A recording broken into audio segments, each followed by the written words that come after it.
তুমি ভগবানকে যেমনটাই সেবা দেবে তিনি তাতেই খুশি মা, যদি তার মধ্যে ভক্তি থাকে, যদি ভালোবাসা থাকে। যে কিনা রামায়ণে শবরী যে সকলের ঘৃণিতা ছিল, সে বনের ভিতরে একটা ছোট্ট কুটির তৈরি করে বাস করত, আর রামের অপেক্ষায় বসে থেকে প্রতিদিন রামকে কি খাওয়াবে বলে গাছের কুল পেড়ে মুখে দিয়ে দেখতো টক না মিষ্টি, যেটা দেখতো মিষ্টি সেটা গুছিয়ে রাখতো, রাম এলে রামকে দেবে তাই। হরি বল। আচ্ছা মা, আপনারা আপনাদের বদনের উচ্ছিষ্ট দিতে পারবেন ভগবানকে? পারবেন না। এটাই হচ্ছে ভালোবাসা। আপনি যাকে ভালোবাসেন তাকে আপনার উচ্ছিষ্ট আপনি দিতে পারেন, পারেন তো? যেমন সন্তান, সন্তানের বদনের উচ্ছিষ্ট আপনিও সেবা করেন, আবার নিজের উচ্ছিষ্টটাও সন্তানের বদনে তুলে দেন। হ্যাঁ, কারণ সেটা আপনার ভালোবাসার ধন। ঠিক যদি কেউ এইভাবে ভগবানকে ভালোবাসতে পারে, সে তার উচ্ছিষ্ট ভগবানকে দিতে পারে এবং ভগবান সেই ভক্তের উচ্ছিষ্ট সেবাও করে। তার প্রমাণ এই শবরী। এটুকুন প্রভু রামচন্দ্রের জন্য গুছিয়ে রেখেছে। মা সীতাকে উদ্ধার করার পথে যখন সেই শবরীর কুঠিরে গিয়েছিলেন, শবরী ফুলের পাপড়ি ছিঁড়ে ছিঁড়ে সুন্দর করে পথের উপরে সাজিয়ে রাখতো। কেন? রাম আসবে যদি তার পায়ে ব্যথা লাগে। আহা, কি ভালোবাসা দেখুন, কতটা ভালোবাসা দেখুন। তা আপনি ভালোবেসে যদি আপনার উচ্ছিষ্টও দেন, ভগবান সেটাই সেবা করবে যদি দেওয়ার মতো দিতে পারেন, ভালোবাসতে পারেন। তার একটা সুন্দর দৃষ্টান্ত দিই বাবা, শুনুন। বেশি দূরের কথা নয়, আপনাদের আমাদের সকলেরই কাছে মা শ্রীখণ্ড নিবাসী মুকুন্দ দাসের একমাত্র পুত্র, যার বয়স ছিল মাত্র 12 বছর। এই মুকুন্দ দাস বড় কবিরাজ ছিলেন মা। আপনারা যাবেন, বেশি দূর নয়, এই বর্ধমানে, পূর্ব বর্ধমানে কাটোয়ার কাছে। তার গোপীনাথ বিগ্রহ। প্রতিদিন ওই ছোট্ট ছেলের পিতা মানে মুকুন্দ দাস, তার কবিরাজির হাত এত ভালো ছিল মা, তো তার কাছ থেকে যদি কেউ ঔষধ নিত, মানে ওই পাতালতার জড়িবুটি যেভাবেই তাকে দিত, তাতেই সে রুগী সুস্থ হয়ে যেত। এতটা ভালো কবিরাজি জানতেন। এখন গ্রামে এখন যেমন অনেক মেডিসিন হয়েছে, আগেকার সময় তো এসব ছিল না, এই বৈদ্য কবিরাজ এদেরকে ডাকতে হতো। তা গ্রামে একজন অসুস্থ হওয়ায় মুকুন্দ দাসের যেতে হবে তাকে সুস্থ করবার জন্য। এখন সেই সময় ঘরে গোপীনাথের সেবা। এখন মুকুন্দ দাস চিন্তা করছে, আমি একা মানুষ, দুই দিকে একসাথে কি করে সামলাবো। এমন সময় তার ছেলে এসে বলছে, বাবা তুমি চিন্তা করো না, বয়স 12 বছর মা, আপনাদের অনেকেরই ঘরে আছে 12 বছরের শিশু। 12 বছরের ছোট্ট ছেলে বলছে, মা আহা বাবা, তুমি এক কাজ করো, ঘরে গোপীনাথের সেবা আজকে না হয় আমি দিয়ে দেবো, আর তুমি চলে যাও গ্রামে যে অসুস্থ তাকে তুমি সুস্থ করে এসো। বাবা বলছে, হ্যাঁ রে খোকা, ভগবানের সেবা বললেই কি আর সেবা হয় রে? তার সেবার অনেক নিয়মাবলী আছে, তুই তো অত শত বুঝিস না, ছোট মানুষ। যেই না বলেছে তখন সেই ছোট্ট 12 বছরের ছেলে বলছে, বাবা হয়তো আমি তোমার মতো মন্ত্রতন্ত্র জানি না, কিন্তু বাবা আমি যদি ওকে ভালোবেসে খাওয়াই তাহলে বুঝি ও খাবে না? তার জন্য মন্ত্রের দরকার। আমি তোকে ভালোবাসি, আমি তোকে ভালোবেসে খাওয়াবো। মুকুন্দ দাস মনে মনে চিন্তা করছেন, সত্যি তো, ভগবান সবার থেকে বেশি ভালোবাসে ভক্তি। তা কেউ যদি ভক্তি ভরে তাকে খাওয়ায়, তাহলে তার জন্য মন্ত্রের কি বা প্রয়োজন? ঠিক বলেছে, যাক। আচ্ছা শোন, ঠিকঠাক রান্না করা হয়নি বাবা? তা বলছে, রঘুনন্দন তুই এক কাজ কর, ওই রান্নাঘরে সব কিছু গোছানো আছে, তুই একটু রান্না করে সেবাটা দিয়ে দিস। তবে হ্যাঁ, আমার জন্য প্রসাদ রাখিস, চললাম গ্রামের কাজে, আমি ফিরে এসে প্রসাদ পাবো। ঠিক আছে বাবা, চলে যাও। মুকুন্দ দাস চলে গেল গ্রামের কাজে। আর ছোট্ট 12 বছরের ছেলে জীবনে কোনোদিন নিজে হাতে রন্ধনও করেনি, গোপীনাথের সেবার দায়িত্বও কোনোদিন পড়েনি। আজকে বাবাকে কথা দিয়েছে বলে তাড়াতাড়ি করে রন্ধনশালায় গিয়ে এবার দেখছে মা সব কিছু গোছানো সাজানো, কিন্তু রান্না হয়নি। কি করবে? নানাবিধ ব্যঞ্জন সব এক পাত্রে ঢেলে দিয়ে কোনো রকমে জাল ধরিয়ে দিয়েছে। সে ভালো রান্না হয়েছে কি না হয়েছে, সিদ্ধ কি কাঁচা, সেদিকে কোনো লক্ষ্য নেই। কোনো রকমে রন্ধন করে পাত্রে ঢেলে নিয়েছে। ঢেলে নিয়ে এবার থালা ধরে নিয়ে যাচ্ছে কোথায়? গোপীনাথ মন্দিরে। মন্দিরের ভিতরে নিয়ে গিয়ে থালাটা সামনে রেখেছে, পাত্রটা রেখে ডাকছে, ও গোপীনাথ, গোপীনাথ, জানো তো আজ বাবা আসেনি। গ্রামে একজন অসুস্থ, বাবা সেখানে চলে গেছে। আমি আজ বাবাকে কথা দিয়েছি তোমাকে আমি খাওয়াবো। তা আমি রান্না করেছি আজ তোমার জন্য। আমি কোনোদিন রান্না করিনি গো, তাই দেরি করো না, শিগগিরই এসো, একটু কষ্ট করে খেয়ে নাও আজকে, বাবা কাল এসে ভালো করে রান্না করে খাও। আচ্ছা, সে কি জানে বাবা, আমি যেমন আমার পিতার সন্তান, ও আমার পিতার সন্তান। সে জানে না যেটা বিগ্রহ, সে জানে ও আমারই মতো একজন সন্তান, আমার পিতা। পিতা প্রতিদিন তাকে খাওয়ায়, অর্থাৎ সেও তার সন্তান। তাই ঠাকুর ঘরের মধ্যে গিয়ে গোপীনাথের সামনে গিয়ে একভাবে ডাকছে, গোপীনাথ, কি হলো, দাঁড়িয়ে আছো কেন? এসো না, শিগগিরই খেয়ে নাও। দেখো, রাগ করো না, আমি তো কখনো রান্না করিনি, জানি না কেমন হয়েছে, একটু কষ্ট করে খেয়ে নাও, কাল বাবা ভালো করে রান্না করে খাওয়াবে। কে আসে, কার কথা শুনবে? কেউ আসছে না। চিন্তা করছে কি ব্যাপার, বাবা প্রতিদিন খাওয়ায়, তখন আসে, আমার বেলা আসছে না কেন? তবে কি আমার কোনো ভুল হয়ে গেল? দেখি তো, চারিদিকে তাকিয়ে দেখছি কি দরজাটা খোলা। আচ্ছা, বাবা দেখেছি যখন তোমাকে সেবা দেয় দরজা বন্ধ করে দেয়। দাঁড়াও দাঁড়াও দাঁড়াও, দরজাটা বন্ধ করে দিই। গোপীনাথ, এবার তো এসো, দেখো, ওই দেখো দরজা বন্ধ হয়ে গেছে, এসে খেয়ে নাও, শিগগিরই এসো। হো গোপীনাথ, কখন থেকে ডাকছি, দেখো তুমি যদি না খাও, আমার পিতা যদি জানতে পারে আমাকে অনেক বকবে। আমি যে কথা দিয়েছি ভালোবেসে তোমায় খাওয়াবো, এসো না। গোপীনাথ, কেন এমন করে দূরে দাঁড়িয়ে আছো? হো গোপীনাথ, আমার কি কষ্ট হয় না? এসো বলছি, কি হলো, এসো। যত সময় না আসছে তত সময় ডাকছি, আসছে না। ডাকতে ডাকতে ক্লান্ত হয়ে যাচ্ছে, কিছুতেই আসছে না। আসবে না তো, আসবে না। তবে শুনে রাখো, আমি যখন না খাই আমার পিতা আমাকে লাঠি দিয়ে মেরে মেরে খাওয়ায়। আসবে না? বেশ, মন্দির থেকে বাইরে বেরিয়ে খুঁজে খুঁজে একটা লাঠি জোগাড় করেছে। জোগাড় করে মন্দিরে প্রবেশ করে বলছে, দেখে নাও আমার হাতে কি আছে, ভালো চাও চলে এসো, না হলে লাঠি দিয়ে আমি তোমাকে মেরে মেরে নিয়ে আসবো। বলুন মা, আর কি করে থাকবে? ভগবান আর পাথরের মধ্যে থাকবে কি করে? ভক্ত লাঠি এনেছে, ভালো চাও চলে এসো, নাইলে লাঠি দিয়ে মেরে মেরে খাও। হরি বল, হরি বল। প্রভু আমার বিগ্রহ থেকে সচল মূর্তি ধারণ করে ধীরে ধীরে পাতা আসনে এসে বসেছে। যেই না বসেছে মনে মনে রঘুনন্দন ভাবছে, দেখেছো লাঠির ভয় দেখিয়েছি আর ভয় পেয়ে চলে এসেছে। খেয়ে নাও, আমি রান্না করেছি, কোনোদিন করিনি, একটু কষ্ট করে খেয়ে নাও, বাবা কাল এসে ভালো করে খাওয়াবে। মুখে দিয়েছেন গোবিন্দ। গোপীনাথ জিজ্ঞাসা করছে, কেমন হয়েছে? গোপীনাথ নয়নের জলে মুখ ভাসিয়ে কাঁদছে আর বলছে, ভক্ত, কেউ যদি আমার জন্য ভালোবেসে রন্ধন করে থাকে,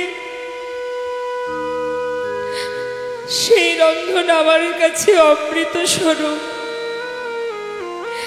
এতদিন এই ঘরে আছি, কোনোদিন এমন অমৃত আমি পাইনি। তুমি জানো না ভক্ত, কত সুস্বাদু, কত সুন্দর। আমি বড় খুশি হয়েছি, খুব ভালো হয়েছে, খেয়ে নাও। পাশে দাঁড়িয়ে আছে আর ভগবান ভক্তের হাতে রান্না পেয়ে আজ আর তার কোনো দিকে লক্ষ্য নেই, প্রাণ ভরে সেবা করছে ভক্তের রান্না। সেবা করতে করতে প্রায় শেষের দিকে, আর নেই, অবশিষ্ট যেটুকু আছে মুখে দিতে যাবে, হঠাৎ পিছন থেকে রঘুনন্দন ছুটে এসে হাতটা চেপে ধরলেন। গোপীনাথ,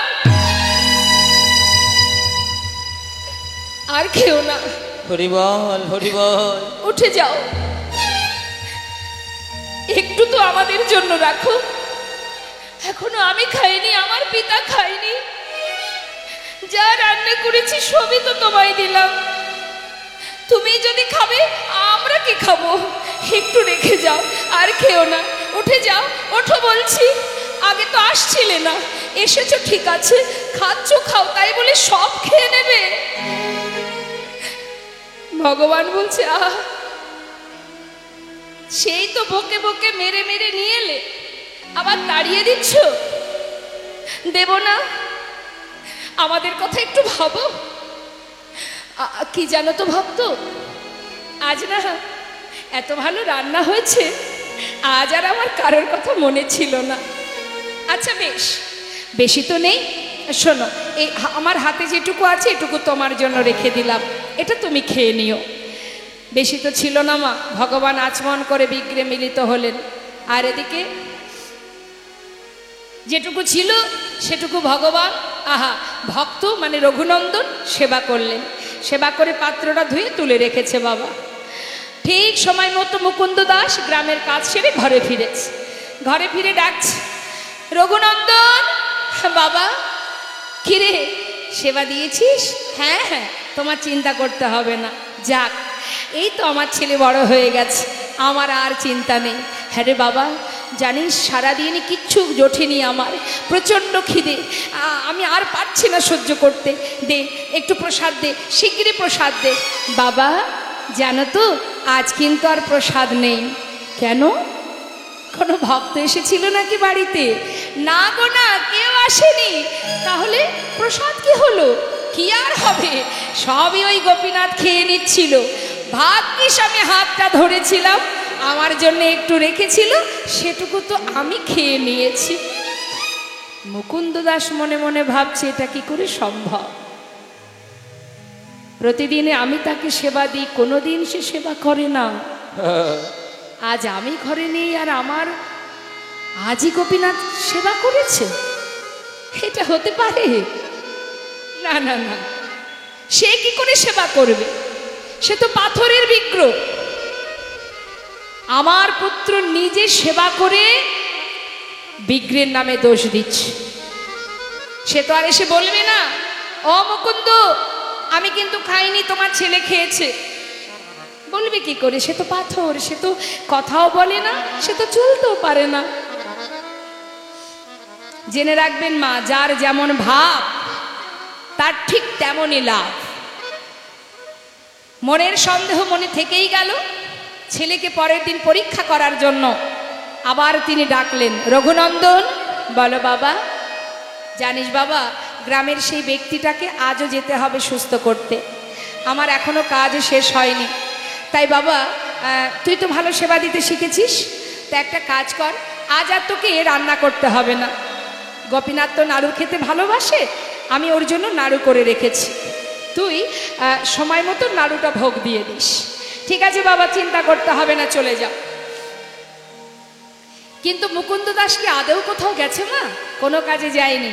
ছেলেকে পরীক্ষা করার জন্য ওই মন্দিরের পিছন দিকে গিয়ে দেয়ালে কান পেতে আছে। কেন না, আমার ছেলে যখন মন্দিরে ভোগ নিবেদন করতে যাবে তখন আমি শুনবো আমার পুত্র ছাড়া আর কেউ ওই মন্দিরে প্রবেশ করে কিনা। কান পেতে আছে। আর এদিকে ছোট্ট ছেলে 12 বছরের শিশু রঘুনন্দন বাবার কথা মতো নাড়ু পাত্রে সাজিয়ে নিয়ে মন্দিরে ঢুকেছে। মন্দিরে ঢুকে ডাকছে, গোপীনাথ, ও গোপীনাথ, চিনতে পারছো আমায়? কাল যে এসেছিলাম, জানো আমার পিতার আজ যেতে হয়েছে গ্রামে, তাই বাবা বলল তুমি নাকি নাড়ু খেতে ভালোবাসো, তাই আজ তোমার জন্য নাড়ু এনেছি, শিগগিরই এসো খেয়ে নাও, তাড়াতাড়ি এসো, আজ কিন্তু আর ডাকতে পারবো না। ভগবান মনে মনে বললেন, ভক্ত, কেউ যদি আমাকে ডাকার মতো একবার ডাকতে পারে, আর সেই ডাক যদি আমার কর্ণে একবার এসে পৌঁছায়, ভক্ত যদিও কোনোদিন আমায় ভুলে যায়, হরি বল, আমি কোনোদিন সেই ভক্তকে আর ভুলি না। হরি বল, হরি বল। আর ডাকতে হবে না, আমি এসে গেছি। পাতা আসনে বসেছি। নাড়ু করেছো? আমি করিনি, আমার পিতা করেছে গো। ও তাই বুঝি? মনে মনে ভাবছে বাবাই করুক, আর যেই করুক, আমার ভক্তের হাতের ছোঁয়া তো এতে লেগে আছে, আমি তাতেই খুশি। বিলম্ব না করে একটা নাড়ু মুখে দিয়েছে। পাশে দাঁড়িয়ে রঘুনন্দন মনে মনে চিন্তা করছে, কালকের মতো দাঁড়িয়ে থাকবো আর তুমি একটা একটা করে সব যদি খেয়ে নাও, আজ আর তা হতে দেব না। আজ তুমিও যেমন খাবে, আমিও আমার ভাগেরটা খাবো, এই ভেবে সেও গিয়ে ওই থালা থেকে একটা নাড়ু তুলে নিয়েছে। তুলে নিয়ে মুখে দিয়েছে। বাবা অর্ধেকটা খেয়েছে। যেই না ভালো লেগেছে, সুস্বাদু, এত স্বাদ লেগেছে, আর অর্ধেক এঁঠো নাড়ুটা নিয়ে গোপীনাথের মুখের কাছে ধরেছে। হরি বল, হরি বল। গোপীনাথ, খেয়ে দেখো, হ্যাঁ আমার বাবা করেছে, কত সুন্দর, কত সুস্বাদু, খেয়ে দেখো। ভগবান চোখের জল আর স্থির রাখতে পারছেন না। মনে মনে ভাবছে, ভক্ত, হে কেমন ভালোবাসা তোমার, নিজের বদনের উচ্ছিষ্ট তুমি আমার বদনে তুলে দিচ্ছ। হরি বল, হরি বল। এর জন্য তোমার এতটুকু দ্বিধা হচ্ছে না। হে কি ভালোবাসা, পবিত্র ভালোবাসা। ভক্ত রঘুনন্দন বলছে, গোপীনাথ তুমি কাঁদছো? আমার এঁঠো তোমায় দিয়েছে তাই। জানো তো, আমার ভালো লেগেছে বলেই তোমায় দিচ্ছিলাম। ঠিক আছে, আর দেব না, কেঁদো না। ভগবান বলে, না না, আমি সেজন্য কাঁদছি না ভক্ত।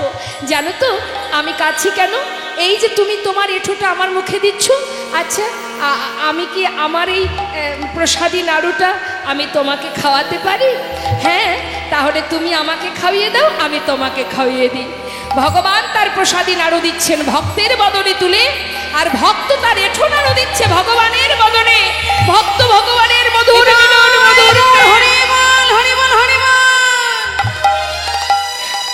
এদিকে মুকুন্দ দাস দেয়ালের আড়ালে দাঁড়িয়ে মনে মনে ভাবছি, কে গো,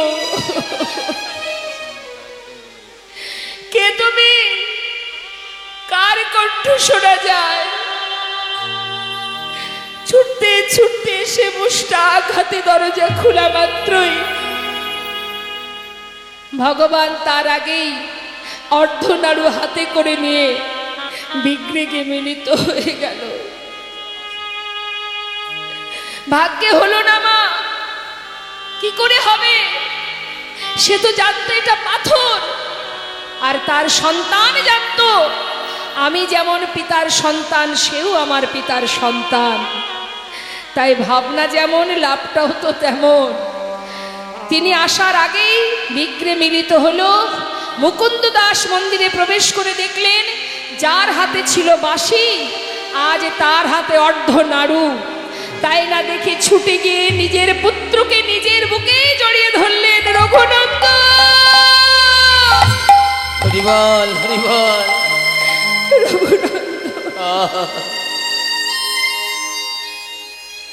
আমার বুকে আয় বাবা,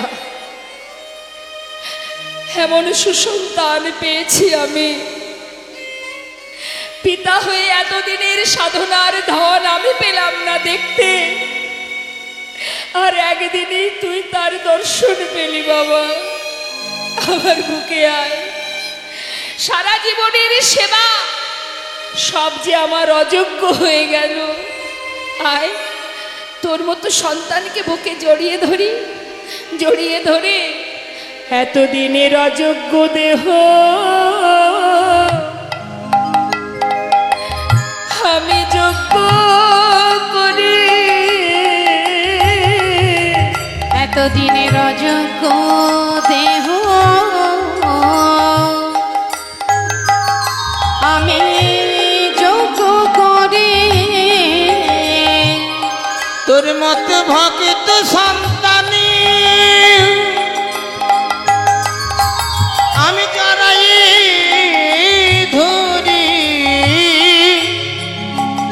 এতদিনের অযোগ্য দেহ যোগ্য করি। তোর মত ভক্ত সন্তানী আমি জড়াই ধরি, আমার মানব ধন্য ধন্য করি, আমার মানবী জানাবে ধন্য করি, আমার মানবী জানাবে ধন্য করি, ভক্ত সন্তানের জড়াই ধরি। তাই মাগো, আপনি ভালোবেসে ভগবানকে যেমনভাবেই সেবা দেবেন, ভগবান তাতেই সন্তুষ্ট। ভালোবাসতে জানতে হয়, এখান থেকে ভালোবাসতে হবে, উপরে ভালোবাসলে হবে না, অন্তর থেকে ভালোবাসতে হবে। আর জটিলা কুটিলা অন্তর থেকেই ভালোবাসতেন, শুধু রাধারানীকে বেঁধে রাখতেন ঘরের মধ্যে যুগল দর্শন পাওয়ার আশায়। গতি নাই, গতি নাই, নাম ছাড়া গতি নাই, অহংকার করো, হিংসা করো, যাই করো না কেন। অহংকার আমাদের দেখবেন একটু কিছু দেয়া থা করলেই, একটু বস্ত্র দিলে অহংকার এসে যায়, এটা দিয়েছি ওটা দিয়েছি। এটাই আমাদের সর্বনাশের মূল মা, অহংকার আর হিংসা। যত সময় এই দুটো আপনি দূর না করবেন, তত সময় এখানে ভক্তি বিরাজ করবেন। যেখানে হিংসা থাকবে সেখানে ভক্তি থাকে। যেমন মহাভারতে হিংসা ছিল কার? দুর্যোধনে, যার কারণে সেখানে গোবিন্দ থাকতেন না, থাকতেন কার কাছে? পঞ্চপাণ্ডবের কাছে, সদা সর্বদা, যাদের মধ্যে ছিল দীনতা। তাই হিংসাকে দূর করতে হবে, যত সময় হিংসা দূর না করবে হবে না। তার প্রমাণ এই বেশি দূর নয়, আপনাদের কাছাকাছি এক ভক্তের কথা বলি মা। এই যে মুর্শিদাবাদ জেলার কান্দির জমিদার, হ্যাঁ, যিনি জমিদার লালা, তিনি একটু দ্বন্দ্ব বিবাদ ছিল বলে তিনি সবার বৃন্দাবনে গিয়ে সবার কাছে, সবার ঘরে ঘরে ভিক্ষা করেছিলেন। কিন্তু এক জায়গায় তিনি যেতেন না। কোথায়? না জগৎ শেঠের দ্বারে। তাই মহাজন বলেছিলেন, এক বাবাজি বলেছিলেন, যত সময় তুমি তার ঘরে ভিক্ষা না করবে, ভিক্ষা করলে কি হবে? এই যে তোমার সঙ্গে আমার বিবাদ হয়ে আছে, দ্বন্দ্ব হয়েছে, ঝামেলা গন্ডগোল হয়ে আছে, আমি যদি ধর্মীয় কাজে যাই, যত সময় আমি তোমাকে গলবস্ত্র হয়ে নতমস্তকে তোমাকে নিমন্ত্রণ না করে আমার ঘরে না আনবো, তত সময় আমার লাখ লাখ টাকা খরচ করে হরিবাসর বলো, বৈষ্ণব সেবা বলো, যাই করি না কেন, তাতে কিন্তু কোনো ফল হবে না। অনেকে আছে দেখবেন বাবা, বাড়িতে হরিবাসর দিচ্ছে বা বৈষ্ণব সেবা দিচ্ছে, নামযজ্ঞ হচ্ছে, কিন্তু কারোর সাথে যদি একটু ঝগড়াঝাটি হয়ে থাকে, তাদেরকে আর সেই বাড়িতে সেই অনুষ্ঠানে আর ডাকে না। কি হবে তাতে?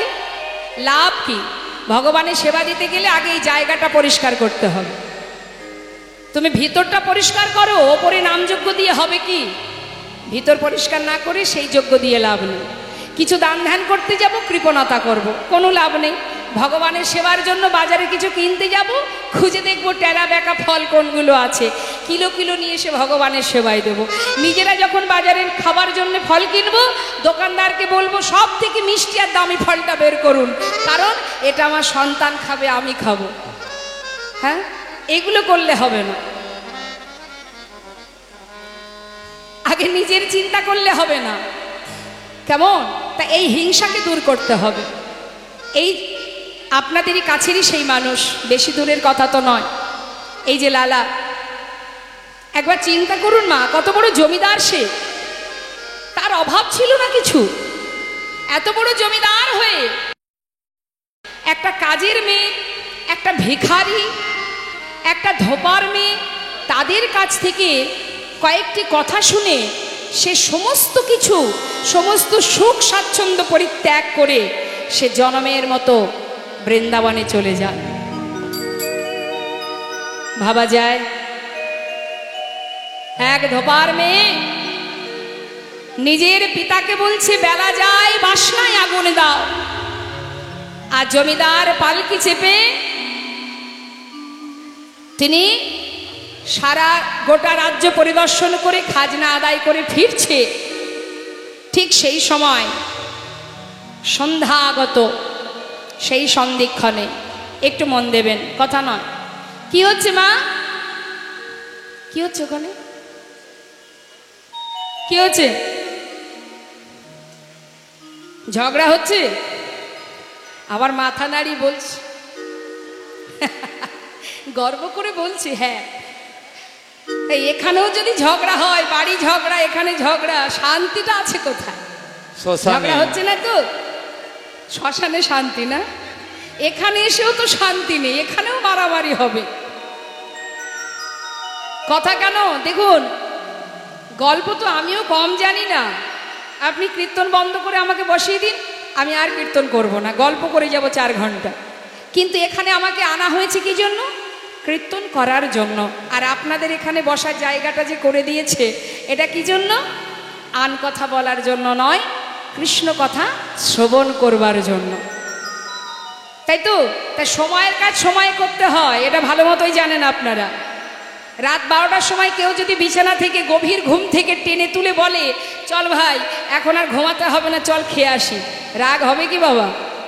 খাবার সময় মাঝখান থেকে থালাটা কেড়ে নিয়ে যদি বলে আর খেতে হবে না, চল ঘুমিয়ে পড়ি, ভালো লাগবে? তাহলে যখনই যেটা তখন সেটা। এখন আমরা বসে আছি কৃষ্ণ কথা শোনার জন্য, আন কথা বললে তো মুশকিল, এই পাশের জন্য শুনবে না, আমিও শুনবো না, কথা নয়? হ্যাঁ, কথা বলবেন না। শুনুন একটু, আপনাদের কাছেরই মানুষ, এই যে মস্ত বড় জমিদার লালা, তিনি খাজনা আদায় করে পালকি চেপে ফিরছে। সেই সময় এক রজক কন্যা চিৎকার করে, এখন কোন সময় মা? সন্ধ্যা সময় তো, ঠিক এই সন্ধিক্ষণে চিৎকার করে বলছে রজক কন্যা, বাবু গো বেলা যায় বাসনায় আগুন দাও, বাবু গো বেলা যায় বাসনায় আগুন দাও। হরি বল। আর তার প্রতিধ্বনি হচ্ছে বাতাসে ভেসে আসছে লালার কানে। কি শুনছে সে? শুনুন, এটা সবার জন্য, আমাদের সকলের জন্য। মা বসুন। বেলা যায়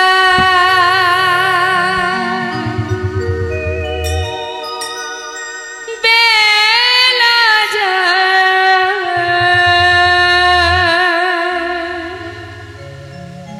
বেলা বেলা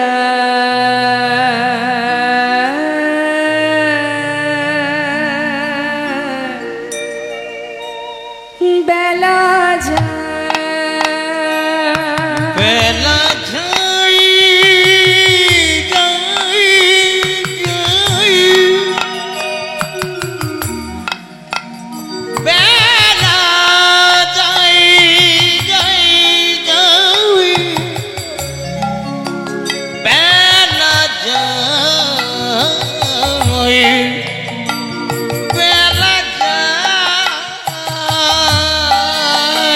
যাই বেলা যাই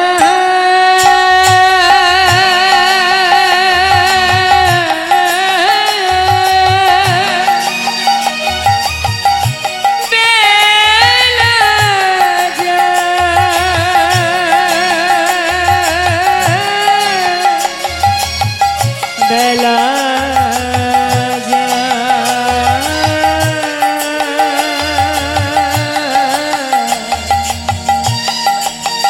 বেলা যায় বেলা যায় বেলা যায় বেলা যায় বেলা যায়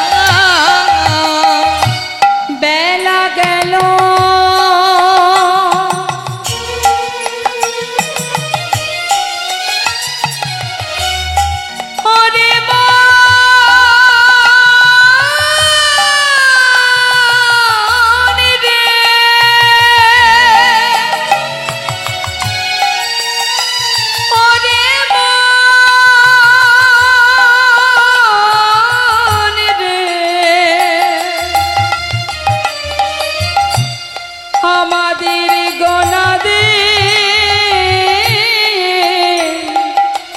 ফুরিয়ে গেল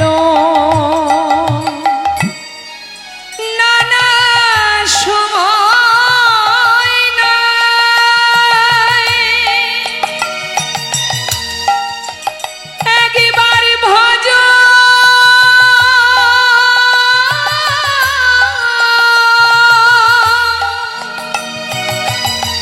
সবাই কৃষ্ণ ভজ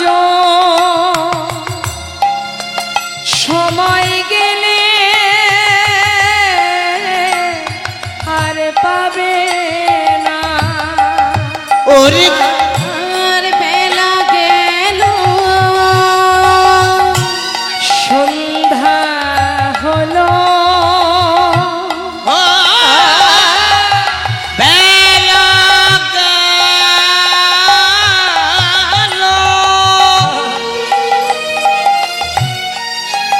আমাদের সন্ধ্যা হলো ফিরে এসো ফিরে এসো ফিরে এসো ফিরে এসো বেলা যায় বেলা গেল সন্ধ্যা হলো ফিরে এসো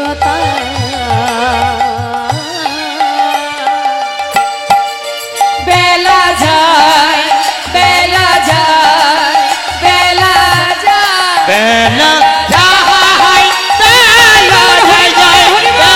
যায় বেলা যায় বেলা যায় বেলা যায়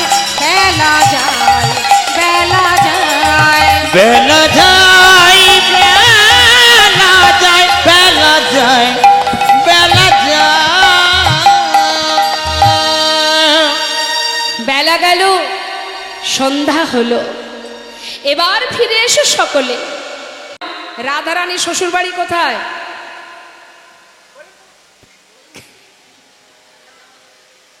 রাধারানী শ্বশুর বাড়ি কোথায় হ্যাঁ বৃন্দাবনে জায়গার নামটা কি যা বটে বাপের বাড়ি কোথায় বর্ষানা আর শ্বশুর বাড়ি যাবট হ্যাঁ এখন গোবিন্দ আমার যখন ধেনুবৎসকে নিয়ে ফিরছে ওই গোষ্ঠ থেকে ফেরার পথে আর যাবার পথে যাবার রাস্তা কিন্তু ওই যাবটের পাশ দিয়ে হ্যাঁ তা গোবিন্দ আমার তিনি বধূকে দিনে দুইবার দেখতে পান একবার গোষ্ঠে যাবার সময় আর ফিরে আসার সময় তা রাধারানী আমার বাদিনী শাশুড়ি ননদিনী আচ্ছা আমার মায়েরা বলুন দেখি ওই শাশুড়ি ননদিনী যে বাদিনী সত্যি কি বাদিনী আচ্ছা কুটিলা কি শুধু বৃন্দাবনেই আছে বৃন্দাবনেই পাওয়া যায় সব জায়গায় পাওয়া যায় এদিকে আছে নাকি কুটিলা ইশারা করে বলছে পাওয়া যায় আচ্ছা তার মানে কুটিলা এখন ঘরে ঘরে পাওয়া যায় তাই তো তাহলে শুধুই যে বৃন্দাবনে কুটিলা আছে এটা ভাববেন না মা ঘরে ঘরে কুটিলা আছে হ্যাঁ তা এখন জটিলা কুটিলা কৃষ্ণবাদিনী আমরা এটাই ভাবি তাই না মা আমরা ভাবি জটিলা কুটিলা গোবিন্দকে ভালোবাসে না সত্যি কি তাই কি মনে হয় আপনাদের শুনুন তাহলে ছোট করে একটু বলি জটিলা কুটিলা জানে যে লক্ষ্মী প্রতিমার মতো আমরা পুত্রবধূ পেয়েছি ঘরে তাহলে যদি এতই ভালোবাসবে রাধারানীকে ওই যমুনায় না পাঠিয়ে ঘরের মধ্যে বেঁধে রাখতো কেন ভালোই যদি বাসবে কেন তাকে ঘরে বেঁধে রাখতো কেন বাইরে পাঠাতো না চোখে কাজল পড়তে মানা ওই যমুনার ঘাটে যেতে মানা কারণ আছে জটিলা কুটিলা জানে যে যদি রাধারানীকে যমুনায় পাঠাই যমুনায় গিয়ে যখনই রাধারানী গোবিন্দকে স্মরণ করবে ছুটে আসবে গোবিন্দ রাধার কাছে আর রাধার কাছে ছুটে আসবে যখন ওই যমুনার ধারে রাধা গোবিন্দের মিলন হবে জটিলা কুটিলার মনে বাসনা, যদি আমি রাধানীকে ঘরে বেঁধে রাখতে পারি তাহলে ওই মিলনটা যমুনার ঘাটে না হয়ে ওটা আমার কুঠিরে হবে না। তাই গৌর হরি বল হরি। এবার কথা হচ্ছে মা, হয়তো আপনারা বলতে পারেন যে ঘরে বেঁধে রাখতো বেশ, এত কষ্ট কেন দিত রাধারানীকে? ধোয়ার ছলে বসে কাঁদতো রাধারানী, নীল শাড়ি তার পরতে মানা, চোখে কাজল পরতে মানা, সুন্দর করে বেনি বাঁধে মানা, এত লাঞ্ছনা গঞ্জনা তাকে কেন দিত? কি জন্য দিত? কারণ আছে। জটিলা কুটিলা জানে ভগবান সব সইতে পারেন, পারেন না দুটো জিনিস জেনে রাখুন। এক, তিনি সইতে পারেন না কারোর মধ্যে যদি অহংকার থাকে, সেটা যেমন তিনি সহ্য করতে পারেন না। আরেকটি কি, যদি কোনো ভক্ত দুফোঁটা বাড়ি বরিশন করে, যদি কেউ কোনো ভক্ত যদি দুফোঁটা চোখের জল গোবিন্দ চরণে নিবেদন করে, ভগবান ভক্তের চোখের জল কখনোই সইতে পারে না। কেউ যদি তার জন্য কাঁদে, সে নিজেকে স্থির রাখতে পারে না। তাই চোখের জল আর অহংকার এই দুটো তিনি সইতে পারেন না। আর জটিলা কুটিলা সেটা ভালো মতো জানে যে তিনি তো চোখের জল সইতে পারেন না। রাধারানীকে যত কষ্ট দেব রাধারানী তত কাঁদবে, আর যত রাধারানী কাঁদবে তত রাধারানী অন্তরে কৃষ্ণকে স্মরণ করবে। আর গোবিন্দ ভক্তের চোখে জল দেখলে তিনি কি আর থাকতে পারবে দূরে? ছুটে আসবে রাধার কাছে। আর যেই রাধার কাছে ছুটে আসবে, আমাদের ঘরে রাধা গোবিন্দের মিলন হবে। আর আমরা তখন কি করব? আমরা ঘরে বসে যুগ দর্শন পাবন। তাই গৌর হরি বল। ঘরে বসে যুগল ওই দর্শন পাব, নয়ন যুগ ধন্য হবে, ঘরে বসে যুগল দর্শন পাব। আমাদের নয়ন যুগ ধন্য হবে, ঘরে বসে যুগল দর্শন পাবো। কৃষ্ণবাদিনী না আমাদের দূরে যাবে, তাহা মানব জনম ধন্য হবে। হরি বল। তাই গৌর হরি বল। যাবে ওই না মানব জন ধন্য হবে, ঘরে বসে যুগল দর্শন পাব, ওই না মানবী জনম ধন্য হবে, ঘরে বসে যুগল দর্শন পাব, মানবী জনম ধন্য হবে, ঘরে বসে যুগল দর্শন পাব। ঘরে বসে যুগল দর্শন পাবো। যদি কেউ দুফোঁটা বাড়ি বরিশন করে কাঁদে মা, তার একটা প্রমাণ। দেবর্ষি নারদ একদিন জিজ্ঞাসা করেছিলেন ভগবানের কাছে, হে প্রভু, তুমি একবার বলতে পারো জগতের জীব কিভাবে তোমাকে ডাকলে তুমি তার ডাকে সাড়া দেবে? এই যে আপনারা সারাদিন ধরে কীর্তন শুনছেন মা, এই কীর্তন আপনাদের মনে থাকুক বা না থাকুক, আপনাদের কীর্তন মনে নেই ঠিক আছে, কিন্তু এই কথাটা শুধু মনে রাখবেন। দেবর্ষি নারদ জিজ্ঞাসা করছে যে প্রভু, জগতের জীব কিভাবে ডাকলে তুমি সাড়া দেবে? তখন ভগবান বলেছিলেন, দেবর্ষি, কেউ যদি আমাকে একটা ফুল দিয়ে ডাকে, আমি তার ডাকে সাড়া দেব। ডাকার মতো ডাকতে হবে, নিজের স্বার্থ পূরণের জন্য ডেকে লাভ নেই। হ্যাঁ, ডাকার মতো যেন তোমার চরণ পাই, আমি আর কিছু চাই না প্রভু, যেন তোমার চরণ ছাড়া আমায় করো না, এই কামনা করতে হবে। তুমি সুখে রাখলেও আমি শান্তি, দুঃখে রাখলেও আমার শান্তি। আহা, তা দেবর্ষি নারদ বলছেন, প্রভু, যদি ভক্তের কাছে ফুল না থাকে? প্রভু বললেন, ঠিক আছে, যদি ফুল না থাকে দুঃখ নেই, কেউ যদি ভালোবেসে আমাকে একটা তুলসী পত্র দিয়ে ডাকে, আমি সাড়া দেব। প্রভু, যদি তুলসী পাতাও না থাকে? কি মা, সবসময় তুলসী পাতা পাওয়া যায়? প্রভু বললেন, তাতেও কোনো দুঃখ নেই, কেউ যদি ভক্তি ভরে ভালোবেসে আমাকে এক গণ্ডূষ গঙ্গা জল দিয়ে ডাকে, আমি তার ডাকে সাড়া দেব। দেবর্ষি নারদ বললেন, ও প্রভু, যদি গঙ্গার জলও না থাকে? ভগবান বললেন, তাতে আর দুঃখ কেন? এই জগতে যা কিছু আছে কোনোটাই যদি আমার ভক্ত না পায়, তাতেও কোনো দুঃখ নেই। কারণ আমি প্রত্যেকটি আমার সন্তানকে দুটি করে নয়ন দান করেছি। তার মধ্যে একটাই দিয়েছি গঙ্গা, একটাই দিয়েছি যমুনা। আমার ভক্তরা সারা জীবন সংসারের জন্য কেঁদে যায়, কিন্তু আমার জন্য যদি মাত্র দুফোঁটা বাড়ি বর্ষণ,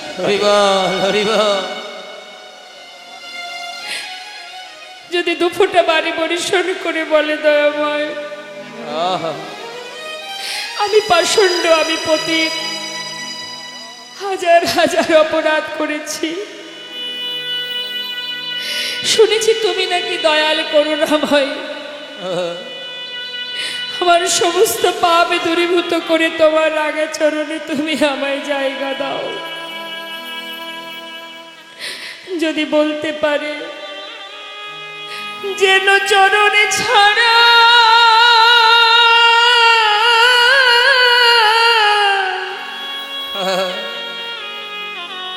আমায় করো না গো, যেন চরণ ছাড়া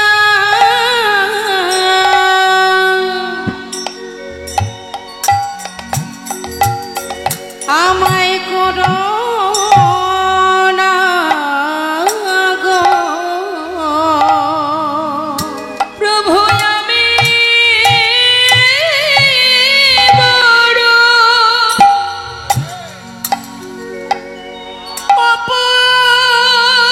অপরাধী, তোমার চরণে ছাড়া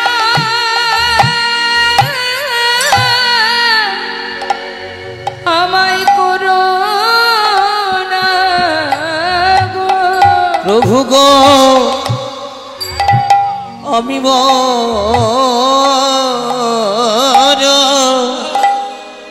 বড়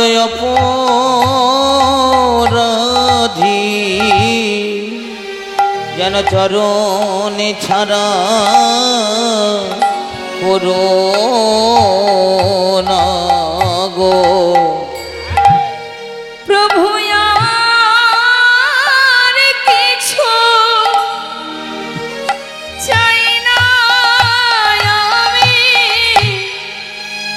শুধু ওই চরণে আমায় দাস করো। আমি আর কিছু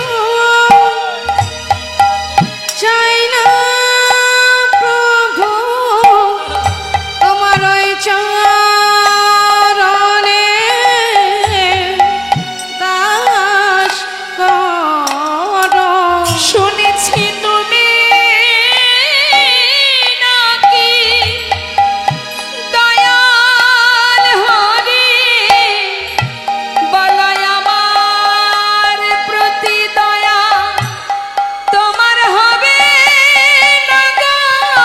শুনেছি তুমি নাকি দয়াল হরি, বলো আমার প্রতি কৃপা হবে না গো। শুনেছি তুমি নাকি কৃপা সিন্ধু, বলো বলো আমার প্রতি কৃপা হবে না গো।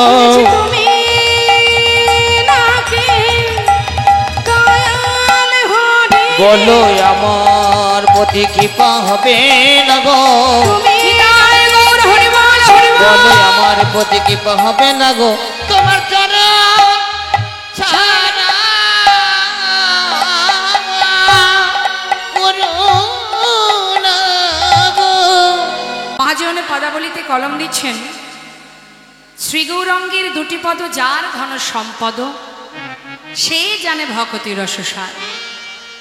অর্থাৎ ভক্তি যে কি, সেটা কেমন সুস্বাদু, তার স্বাদ কেমন, সেই রসটি কেমন, সেটা যদি আমাদের জানতে হয়, আমরা ভগবানকে দিনে 5 বার ভোগ দিয়ে মনে মনে ভাবি আমি ভক্ত, আমি ভালোবাসি, কিন্তু ভালোবাসা কি অত সহজ ব্যাপার? হ্যাঁ, ভালোবাসা ইহজগতের ভালোবাসা, ইহজগতের ভালোবাসা স্বার্থে ঘা লাগলে আর ভালোবাসবে না, তাই না? কিন্তু মাগো, গোবিন্দের প্রতি ভগবান আর ভক্তের যে মধুর ভালোবাসা, সেই ভালোবাসার মধ্যে কোনো স্বার্থ থাকে না। আহা, এই যে মধুর প্রেম, এই মধুর প্রেম আস্বাদন করতে গেলে, লাভ করতে গেলে আমাদের পথ একটাই, সেটা কি? সাধু গুরু বৈষ্ণবের সঙ্গ করো। একমাত্র ভক্তি যদি পেতে হয়, ভক্তি সন্দেশ যদি আস্বাদন করতে হয়, ভক্তি কি সেটা যদি জানতে হয়, আগে সাধুগুরু বৈষ্ণবের চরণধূলি মাখো, সাধুগুরু বৈষ্ণবের সঙ্গ লাভ করো। বৈষ্ণবের কৃপা ছাড়া কখনো তুমি এই ভক্তিরূপ সন্দেশটি লাভ করতে পারবে না। ঘরে বসে কখনো ভক্তি পাওয়া যায় না, তার অনেক প্রমাণ আছে। তা বৈষ্ণব মহাজন বললেন, এই যে বৈষ্ণবের সেবা, বৈষ্ণবের চরণধূলি অঙ্গে মাখা, এটা হলো ভক্তি রস আস্বাদনের একটি পথ। যদি কোনো জীব সাধুগুরু বৈষ্ণবের সঙ্গ করে গুরু কৃপা লাভ করতে পারে, তাতে কি হবে? মহাজন বললেন, বৈষ্ণবের পদরজ অবনীর সুখ সম্পদ, শুনো ভাই দিয়া এক মন, আশ্রয় করিয়া ভজে তারে কৃষ্ণ নাহি ত্যাজে, আর সব মরে অকারণ। তাহলে বৈষ্ণবের চরণধূলি মাখতে হবে, তবে তুমি ভক্তি সন্দেশ লাভ করতে পারবে। আর কি? গৌর চরণকে নিজের ধন সম্পদ মনে করতে হবে। আমরা ধন সম্পদ ভাবি কোনগুলোকে? এই জগতে যা কিছু আছে, তাই তো? এই টাকা পয়সা, বাড়ি গাড়ি, বিষয় সম্পদ যা কিছু আছে এই মর্তধামে, এগুলোকেই আমি আমার সম্পদ মনে করি, কিন্তু এগুলো তো আমার নয়। দুদিনের জন্য আমরা আমার আসনে বসে আমার করছি। কোন আসন? যে সম্পদ আমার পিতার ছিল, সেই সম্পদের মালিকানা করছি আমি, কিন্তু আমরা কিন্তু মালিক নই। আমরা ভাবি এই ধন ঐশ্বর্যের মালিক আমি, কিন্তু না, আমরা শুধু দেখভাল করার ম্যানেজারই করছি। আমাদেরকে রেখেছে দায়িত্ব দিয়ে ম্যানেজার করে দিয়েছে, যে এখন তুমি আছো, প্রয়োজন হলে আমি ম্যানেজারকে আবার বদলি করে দিয়ে অন্য ম্যানেজার এসে বসবে। কে? না, তুমি যখন মারা যাবে তোমার আসনে এসে বসবে তোমার সন্তান। তার মানে কি? দুদিনের জন্য আমরা আমার করে এই মায়া মোহে মিথ্যি গোলক ধাঁধায় আমরা ঘুরে বেড়াই। প্রকৃত মালিক কে? মা, কে মালিক প্রকৃত? অনাদি আদি গোবিন্দ, যার সৃষ্টি ধরা, তিনিই তো মালিক। আমরা শুধু দেখভাল করছি, আজ যেটা আমার কাল সেটা অন্যের। হ্যাঁ, তাহলে কিসের আমার করে দেখছেন তো বর্তমান সমাজে কি চলছে বাবা? মারামারি হানাহানি ছাড়া আর কিচ্ছু দেখতে পাচ্ছি না আমরা। কিন্তু আজ আছি, কাল তো নাও থাকতে পারি। তুমি তো নিজেও জানো না কত সময় তুমি থাকবে, তোমার আছের সময় কতটুকু আছে, আর কটা নিঃশ্বাস প্রশ্বাস তুমি এখনো পাবে তুমি জানো না। তাহলে কেন আমরা আমার করে হানাহানি করি? সংসার জীবনে যা কিছু নিয়ে আছি আমরা, সন্তান বলুন, স্বামী বলুন, আত্মীয় পরিজন বলুন, যাদেরকে নিয়ে বেঁচে আছি, এটা একটা বিচিত্র নাট্য মঞ্চ। খুব গুরুত্ব দিয়ে বুঝতে হবে কথাগুলো। এটা হচ্ছে একটা বিচিত্র নাট্য মঞ্চ। সংসারয় বতিব বিচিত্র নলিনী জলগত তরলং তদ্বদ অতিশয় চাপলা। কেউ কারো নয়। আজ আপনার কষ্ট হলে আপনার সন্তান, আপনার পরিবার আপনার কাছে ছুটে যাবে, তাই তো? কিন্তু এমন একদিন আসবে যেদিন এই যে আজ আমরা যেখানে আছি, আহা, এই যে স্থানটি, এই শ্মশানে আমাদের শেষ গন্তব্যস্থল, শেষ ঠিকানা এখানে। আর এখানে আমাদের সবাইকে আসতে হবে। কিন্তু কখন? কেউ আগে কেউ পরে। আমি আজ আছি, একটু পরে নাও থাকতে পারি। তাই তো বৈষ্ণব মহাজন বললেন, তোমার বলতে কি আছে জগতে? কিছুই তোমার নেই। সেটা কবে আমরা বুঝবো? আহা, যেদিন এইখানে আমরা চলে আসব। এই সুন্দর সাধের সংসার, মায়ার সংসার, আত্মীয় পরিজন, টাকার অহংকার, পাণ্ডিত্যের অহংকার, রূপের অহংকার, এত কিছুর অহংকার আমাদের মধ্যে, সব অহংকার এক জায়গায় শেষ হয়ে যাবে। তোমার সোনার অঙ্গ হবে ভঙ্গরে,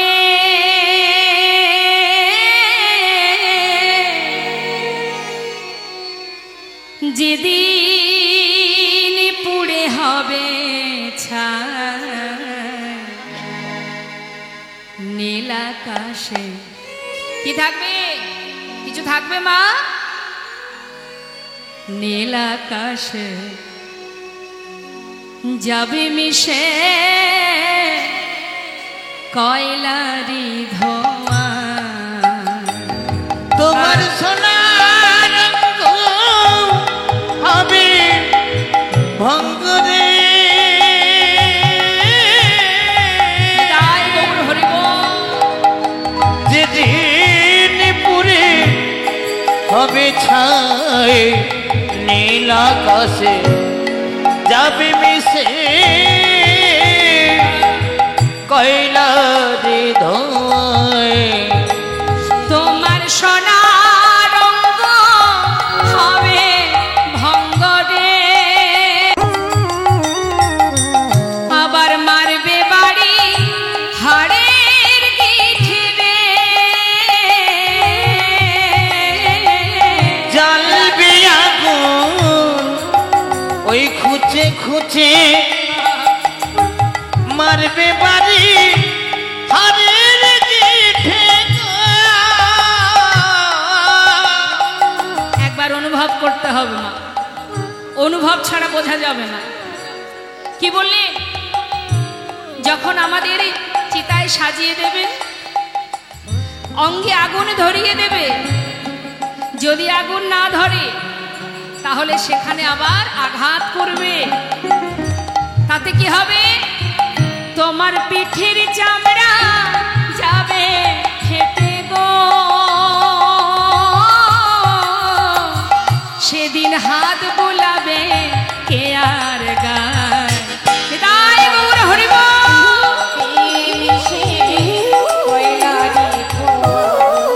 সেদিন নীল আকাশে যাবে মিশে কয়লার ধোঁয়ায়। স্ত্রী পুত্র পুকুর ঘাটে বল হরি স্নান করিয়া ফিরবে ঘরে গো, তোমার স্ত্রী পুত্র ওই পুকুর ঘাটে তারা স্নান করিয়া ফিরবে ঘরে গো। বলুন দেখি, ঘরে সবই আছে, সোনার সংসার, সঙ্গের সাথী কে হবে বাবা? একমাত্র হরিনাম, আর তো কেউ যাবে না, সবই রইবে পড়ে। তোমার যে স্ত্রীর জন্য সারা জীবন, যে সন্তানের জন্য সারা জীবনে দিনরাত ত্যাগ করেছো, কৃষ্ণ নাম করবার সময় তোমার হয়ে ওঠেনি, শেষের দিন যখন হবে সেই দিন মোহ মায়া আর তোমার কাছে থাকবে না। আহা, স্ত্রী পুত্র তারা পুকুর ঘাটে স্নান করিয়া ফিরবে ঘরে গো, তারা দুদিন পরে ভুলে যাবে গো, তারা দুদিন পরে ভুলে যাবে গো। এই বিশ্ব দুনিয়ায় নীল আকাশে হরি বল নিতাই গৌর হরি বল।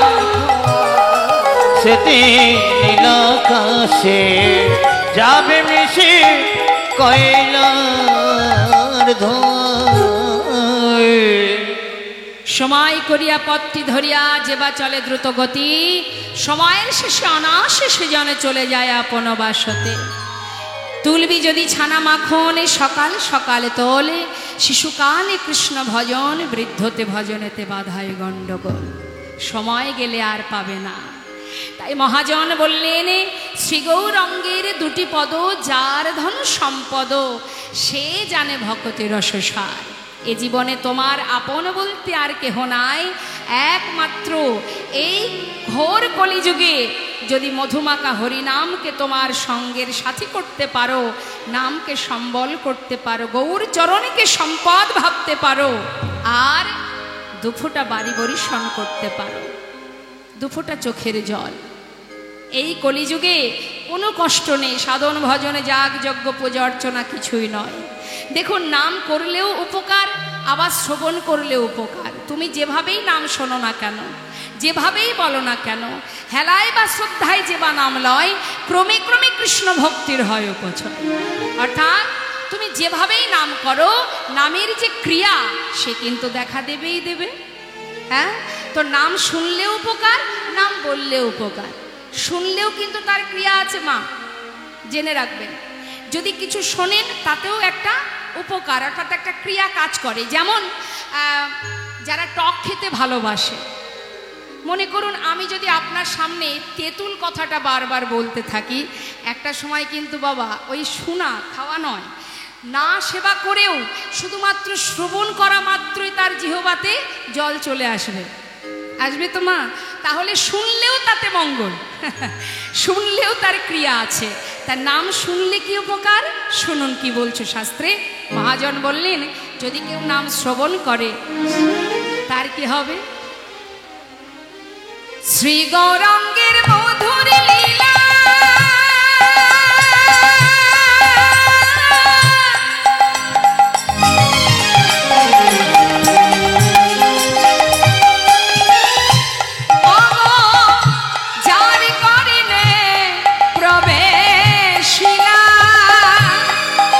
আমার শ্রী গৌরাঙ্গের মধুর মধুর লীলা,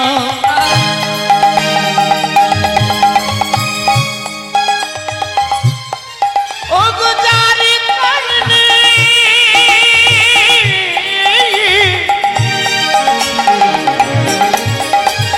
আজ প্রবেশিলা, ও গো হৃদয় নির্মল ভেলতা,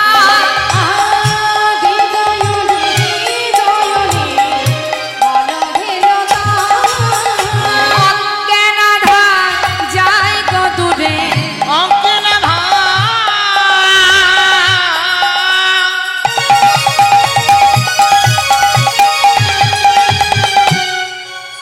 দেখো যাই গো দূরে, যে জন হরিনাম শ্রবণ করে, ও তার অজ্ঞানাধার যায় গো দূরে। যেজন হরিনাম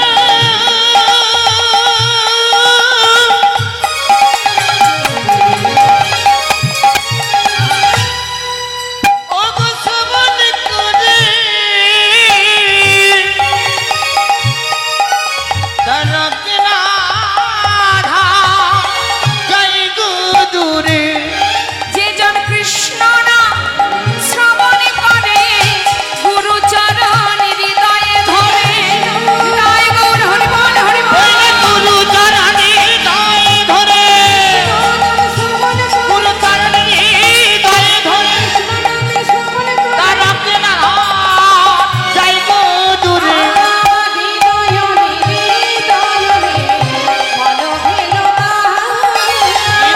হৃদয়নে বলো ভেলো তাই।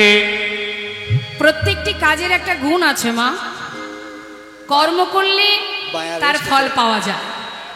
বাবা, কেউ যদি মনে করে কীর্তন শুনবো তাহলে তার কি ফল?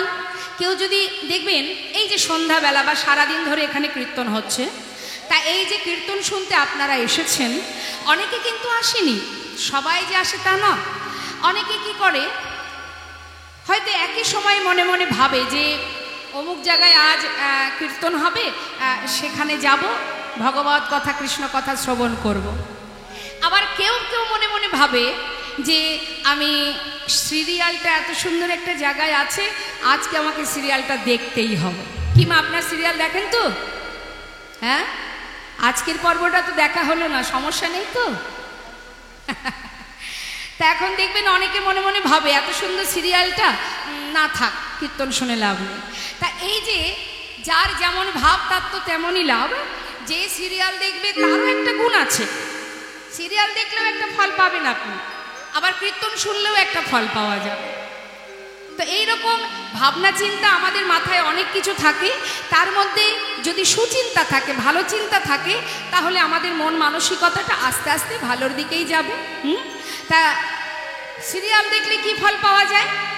যদি আপনি নিত্য প্রতিদিন যদি সিরিয়াল দেখতে থাকেন, তাহলে এক থেকে কি করে 3টে বিয়ে করবেন সে রাস্তা খুঁজে পাবেন, তাই না? এটাও একটা উপকার, যার দরকার হবে সে শুনবে। আর যদি কেউ কীর্তন শোনে, কীর্তন শুনলে কি হবে না, কীর্তন শুনলে তোমার ভিতরে চেতনা হবে, জ্ঞানের আলো প্রকাশ হবে, তুমি কে তুমি জানতে পারবে, তোমার কর্তব্য কি, কি তোমার করণীয়, তুমি কে, তোমার পরিচয় কি, এটা তুমি জানতে পারবে। আর যেদিন তুমি কীর্তন শুনে তোমার ভিতরে চেতনা বা চৈতন্য জ্ঞান আসবে, দেখতে পাবে, সেই দিন থেকে তোমার মনে মনে হবে আজ এখানে কীর্তন হলো, কাল যদি অন্য কোথাও হয় সেখানে যাব। আস্তে আস্তে ভক্তি রাজ্যে প্রবেশ করবে, কৃষ্ণ প্রেম জাগরিত হবে তোমার মধ্যে। মহাজন বললেন কীর্তনের এই তো মহিমা, লীলা কথা আস্বাদন করলে, ভাগবত কথা শ্রবণ করলে নিজেকে জানা যায়। আমি কে, কে আমার, तुम कहाँ से आए हो और जाओगी कहाँ, इतना दिल विचार लो बस हो गया भजन। राम भक्त तुलसीदास बोलें তুমি কে, কি তোমার পরিচয়, সেটা যদি জানতে হয় তাহলে লীলা কথা ভাগবত কথা শ্রবণ করো, সাধু সঙ্গ করো, বৈষ্ণব সঙ্গ করো, না হলে বুঝতে পারবে না যে কি আমার করণীয় আর আমি কি করে চলেছি। এটা তো শ্রবণের গুণ বাবা। আর যদি কেউ বদনের নাম গায় সে কি পাবে? আমার মনে হয় আপনারা সবাই নাম গাইতে পারেন কি মা, মহামন্ত্র জপ করতে পারেন তো সবাই? হ্যাঁ, অনেক বাড়িতে আছে, এখনো অনেকে আছে 16 নাম 32 অক্ষর পর পর বলতে পারে না।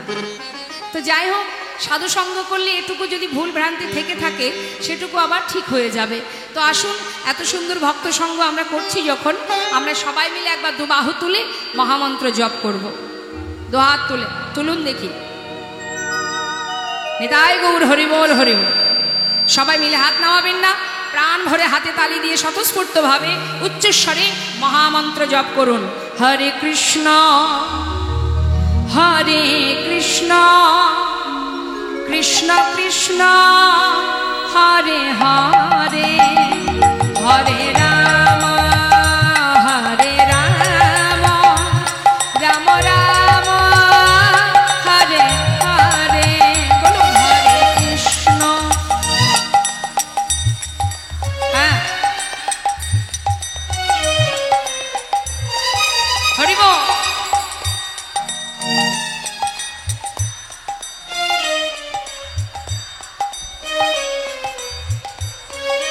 আমি বলবো যারা দূরে দাঁড়িয়ে আছেন বা বসে আছেন, যে যেখানে আছেন অসুবিধা নেই, জায়গায় বসে আছেন বসে থাকুন, সেখান থেকে দুহাত তুলে হরিনাম করুন। সবাই হাত তুলুন মা, প্রত্যেকে তুলবেন, বাবারাও তুলবেন। জনিত হরে কৃষ্ণ কৃষ্ণ কৃষ্ণ হরে হরে, হরে রাম রাম রাম হরে হরে, হরে কৃষ্ণ।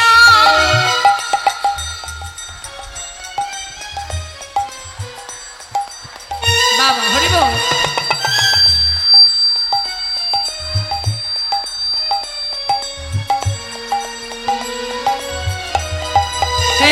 হরে কৃষ্ণ হরে কৃষ্ণ কৃষ্ণ কৃষ্ণ হরে হরে, হরে রাম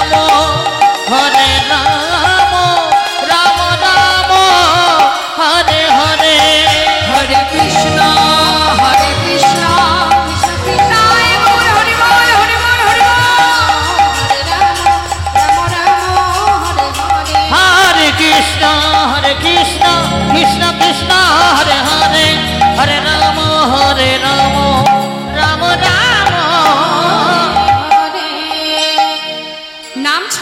জীবের নাহি আর ধর্ম, সর্বধর্ম সার নামে শাস্ত্রমর্ম। মহাজন বললেন যদি কেউ হরিনাম গায় তাতে সে কি পাবে? হরিনাম যদি কেউ বদনে উচ্চারণ করতে পারে, গাইতে পারে, তাহলে সে কি পাবে জানো? শাস্ত্রে মহাজন বললেন যে গৌরঙ্গের নামে লয় তার হয় কৃষ্ণ প্রেমোদয়।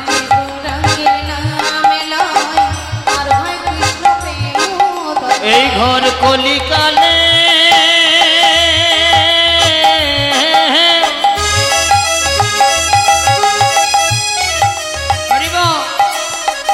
যে আমার গৌরাঙ্গের নামে লয় তার তিতাবে জ্বালা দূরে যাবে।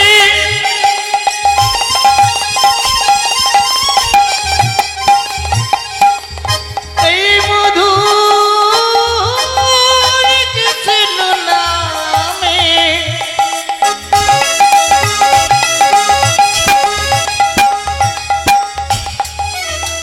একবার হরি নাম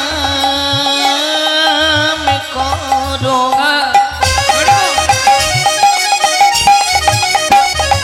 তোমাদের তিতাবি জ্বালা আর রবে না। যে গৌরঙ্গের নামে লয় তার মই যায় বলে হারি।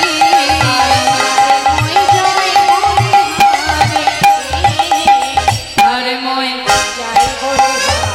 ও তারে মই যাই বলে হরে।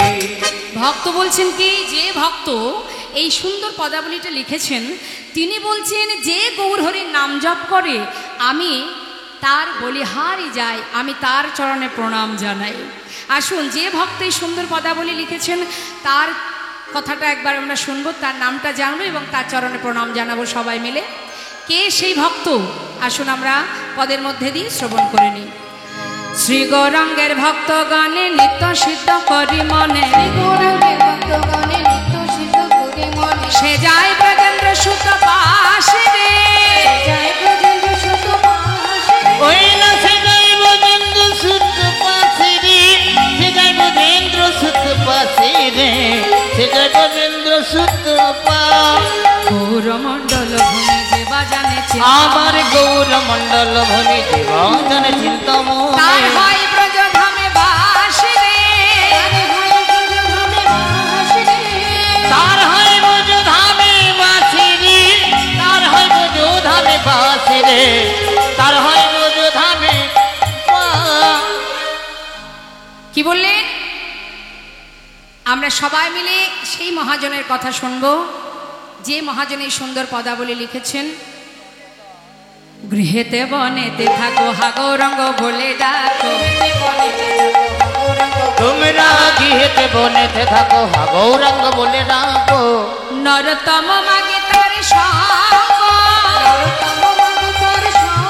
ঠাকুর নরতম মাগে তার সঙ্গ, নরতম মাগে তার সঙ্গ, নরতম মাগে তার সঙ্গ।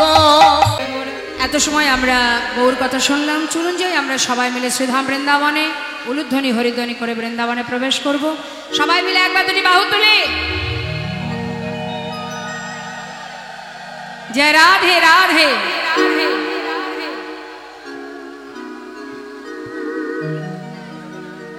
জয় রাধেশ্যাম। বৃন্দাবন ধাম আচ্ছা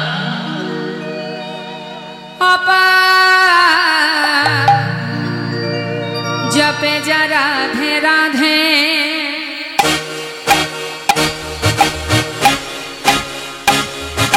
राधे राधे राधे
তিথি কি?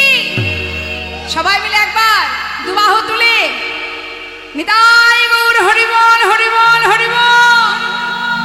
শ্রীধাম বৃন্দাবনে ভগবান কৃষ্ণচন্দ্র আমার প্রতিনিয়ত সখাগণকে সাথে করে নিয়ে বনমাঝে নানাবিধ নিত্য নতুন লীলা খেলা করেন।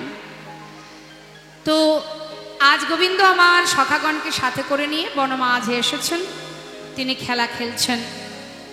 তা তিনি যে খেলা করছেন ছোট্ট বালক রূপে ওই বনের মধ্যে সমবয়সী বন্ধুদের মানে সখাদের সাথে করে নিয়ে। তা ভগবান বালক রূপে খেলছেন বৃন্দাবনে, কিন্তু প্রকৃত খেলা খেলছেন এই পৃথিবীর বিশ্ব ব্রহ্মাণ্ডে, যিনি নির্জনে বসে বসে আপন মনে খেলা করছেন এই ব্রহ্মাণ্ডটাকে নিয়ে। তো সেই ভগবানের অপূর্ব সেই খেলা দর্শন করে মননে মানসে এক ভক্ত বিদ্রোহী কবি কাজী নজরুল ইসলাম তিনি একটি গান বেঁধেছিলেন। তো আমরা একটু শুনব। যেহেতু ভগবান খেলছেন, আমরা দেখছি বৃন্দাবনে গোবিন্দ খেলা করছেন সখাগণকে নিয়ে, কিন্তু প্রকৃত খেলা খেলছেন কে? আমাদেরকে নিয়ে। আমাদের এই পৃথিবীতে এই মর্তধামে যিনি আমাদের সবাইকে খেলাচ্ছেন, তিনি আপন মনে নিরজনে বসে খেলা করছেন। তাই তো বিশ্বকবি বললেন, খেলিছ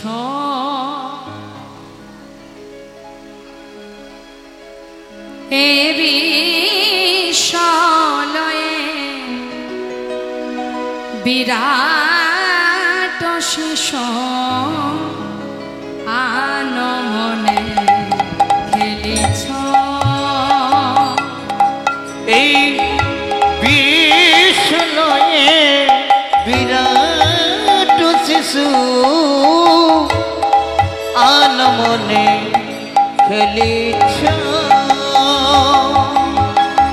প্রলয় সৃষ্টি তব পুতুল খেলা নিরজনে প্রভু নিরজনে খেলিছ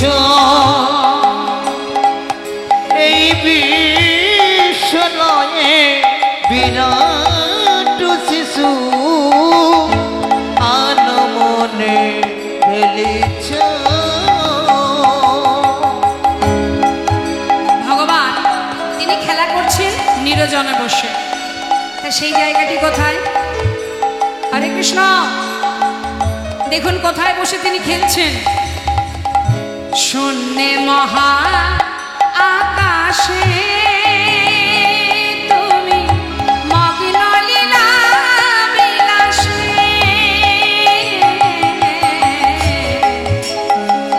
শূন্যে মহা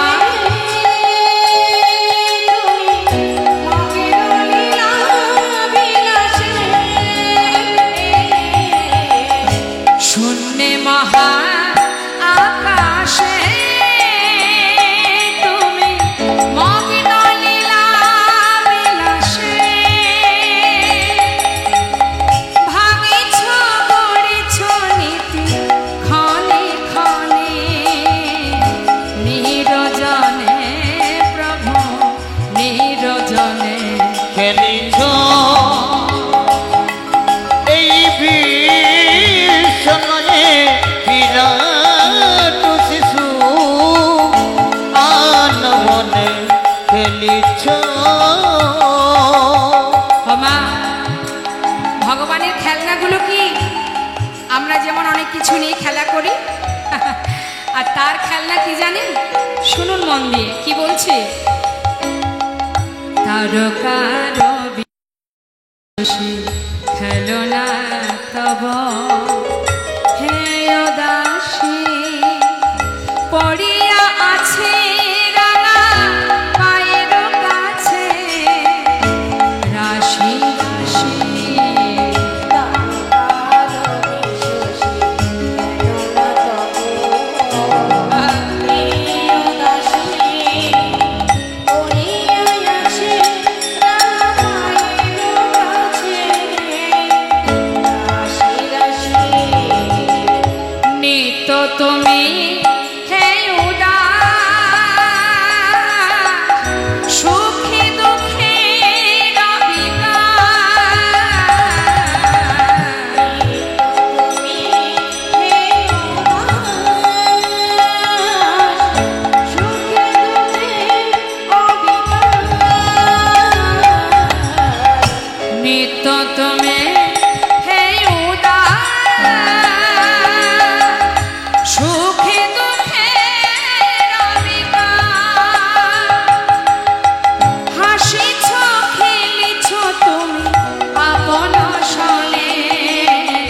খেলিছ এই বিশ্বনয়ে বিরাট শিশু আনমনে খেলিছ এই বিশ্বনয়ে বিরাট শিশু আনমনে খেলিছ এই বিশ্বনয়ে বিরাট শিশু আনমনে খেলিছ।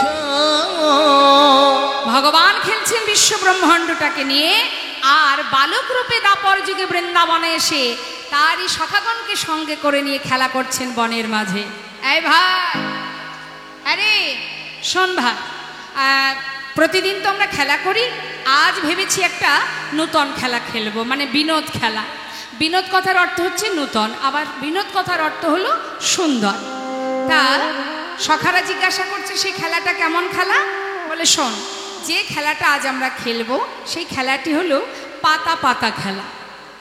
মায়েরা খেলেছেন কখনো পাতা পাতা খেলা? হ্যাঁ, কিভাবে খেলতে হয় বলুন তো, জানেন? আচ্ছা, তো এখন সখারা বলছে কানাই এই খেলা তো কখনো খেলিনি ভাই, তো কি করে খেলতে হয় বলে দে। ওই শোন, আমরা যতগুলি সখা আছি ততগুলো পত্র তুলব, তার মধ্যে একটি পত্র ছিদ্র করা হবে। ছিদ্রপত্রটা যার ভাগ্যে পড়বে সে হবে তা এই দলের মধ্যে চোর। এবার যে চোর হবে বাকি সবাইকে কাঁধে করে নিয়ে বংশীবর থেকে কেশিঘাটে নিয়ে যেতে হবে, আবার নিয়ে আসতে হবে। সখারা বলছে বাবা এ তো বেশ মজার খেলা ভাই, তাহলে তাই হোক। এবার সখা গিয়ে, শ্রীরাম সখা গিয়ে পত্র তুলে এনেছে। পত্র তুলে এনে কানার হাতে দিয়েছে। কানায় সেই পত্রগুলোর মধ্যে একটি পত্র ছিদ্র করেছে। ছিদ্র করে এবার একে একে ডাকছে সবাইকে, হরি বল। যখন ডাকছে মা, এই শ্রীরাম আয় তুই এসে পত্র নিয়ে যা। শ্রীরাম সখা মনে মনে চিন্তা করছে, জানি না কানাই আজ এমন খেলা কেন খেলছে। মনে মনে বলছে কানাই,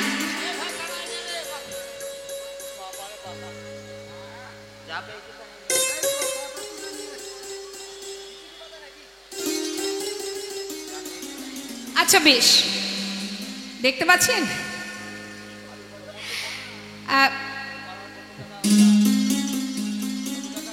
আচ্ছা শোনো, নাও তুমি পত্র নিয়ে যাও।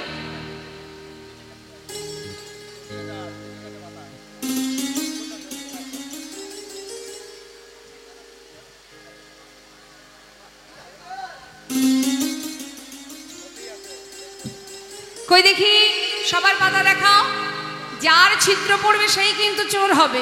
তো দেখি তুলে হাত তুলো, পত্র দেখাও। এই দেখি পত্র দেখাও। আরে আমারটা ভালো, এ ভাই কানাই আমার ভালো। আমারটাও ভালো। আচ্ছা সবারই যদি ভালো পাতা পড়বে তাহলে ছিদ্র পাতা কার ভাগ্যে পড়লো? তাই তো, তাই তো। এই ভালো করে দেখাই, তোরটা দেখা। এই যে ভালো ভালো, এই দেখি, এই ভালো করে দেখা। আরে আমারটা ভালো রে। সবারই যদি ভালো পড়বে তাহলে ছিদ্রপত্র কার ভাগ্যে পড়বে? হ্যাঁ হ্যাঁ, আমারটা। হরি বল। ভগবান যে আজকে এই খেলাটা খেলছে মায়ের পিছনে কারণ আছে, আমি বলবো। তিনি যেটাই করেন তার পিছনে কারণ থাকে, কারণ ছাড়া তিনি কিছু করেন না। তা গোবিন্দ বলছে দেখ, এই দেখ আমার পাতা ভালো। এই আরে হাতে করে লুকিয়ে রাখলে হবে না, ভালো করে দেখা। ওই তো কানাইয়ের ছিদ্র পাতা পড়েছে আজকে খেলাতে। কানাই চোর, কানাই চোর, কানাই চোর। যেই না কানার হাতে পত্র ছিদ্র পেয়েছে বাবা, সখাগণ বলে উঠলেন ও কানা, কানা আজকের খেলায় তাহলে তুই চোর। আসলে কি জানিস তো, তুই বিনে চোর কে হবে ভাই? তুই বিনে চোর কে হবে ভাই? এই বৃন্দাবনের ননি চোরা, তুই বিনে চোর কে হবে ভাই? এই চোর বললি কেন? আমি চোর? তুই চোর, তুই চোর। আচ্ছা বলুন দেখি মা, এই যে সবার ঘরে ঘরে ননি চুরি করে আমি আনি, কাদের জন্য? এদের জন্য তো। হ্যাঁ, তা যাদের জন্য চুরি করি তারাই বলে চোর। কিন্তু চুরি তুই করিস, তাই আমরা খাই। কাঁধে উঠবি, কাঁধে উঠ, তাতে আবার চোর বলার কি আছে? চোরকে হ্যাঁ? চোর বলবো না, তুই চোর। হরি বল। ভগবান কেন আজ এই খেলা খেলছেন? তার মনে যে একটা বাসনা আছে বাবা, সেই বাসনাটা কি? আজ গোবিন্দের মনে কি বাসনা? একদিন নিরজনে বসে ভগবান মনে মনে ভাবে, এই জগতের যে যারা আমার চরণ পাবার লাগি হা কৃষ্ণ কৃষ্ণ বলে কাঁদে, যারা আমার চরণে পাবার লাগে ঘরে ছেড়ে পথের পাগল হয়, পাগল হয়ে কৃষ্ণ বলে কাঁদে। কেন আমায় ভালোবাসেরা, কেন এমন করে কাঁদে? ফুল তুলসী চরণে দিয়ে একবার কৃপা করো বলে কাঁদে। এরা আমাকে ভালোবেসে কি সুখ পায়? আমি তো ভগবান, তাই আমি জানতে পারলাম না।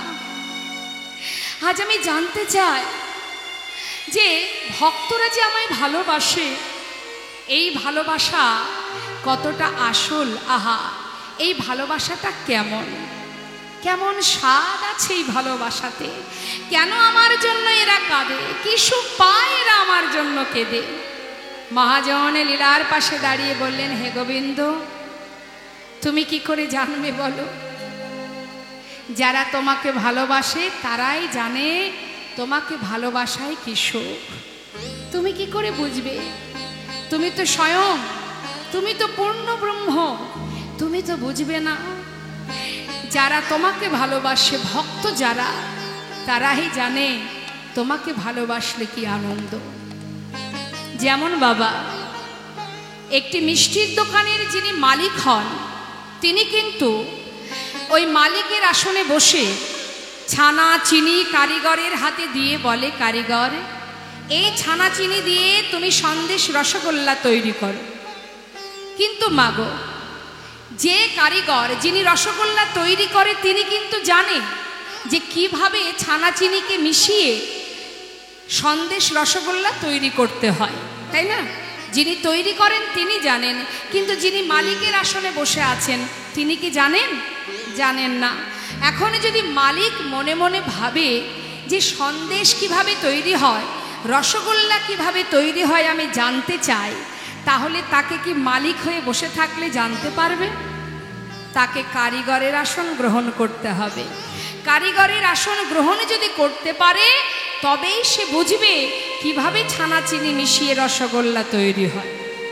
মহাজন লীলার পাশে দাঁড়িয়ে বললেন, হে গোবিন্দ, তুমি স্বয়ং পূর্ণ ব্রহ্ম, তুমি স্বয়ং ভগবান, তুমি অনাদির আদি, তাই তুমি বুঝবে না ভক্ত তোমাকে ভালোবেসে কি সুখ পায়।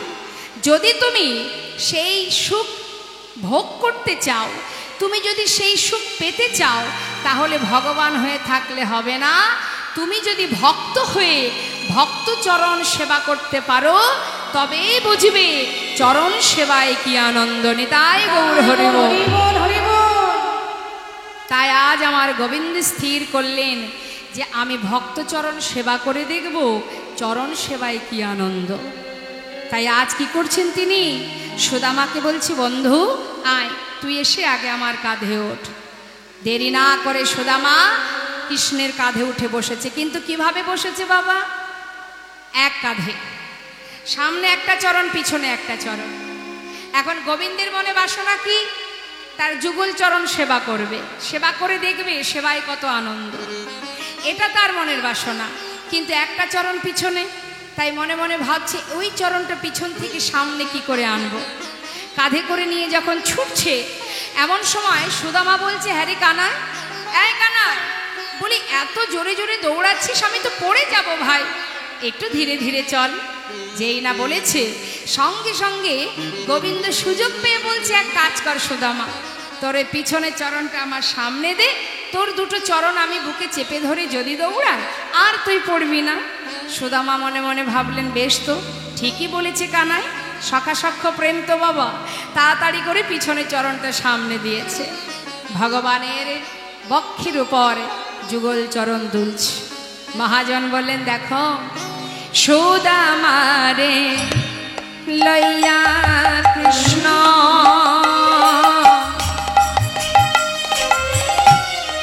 করিলা গমন, সুদামারে লইয়া কৃষ্ণ দেখো করিল গমন।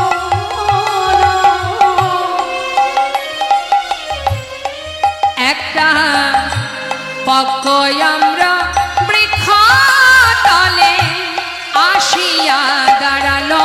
দেখো না পকয়ম্ব বৃক্ষ তলে আসিয়া দাঁড়ালো। একটা পক্ষ আমরা বৃক্ষ তলে আসিয়া দাঁড়ালো।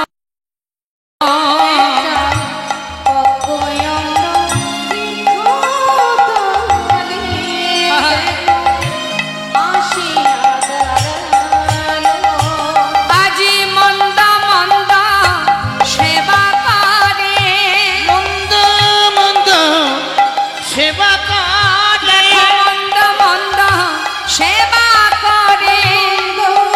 মন্দ সেবা করে, ভক্তি যুগল চরা হৃদয় ধরে মন্দ মন্দ সেবা করে।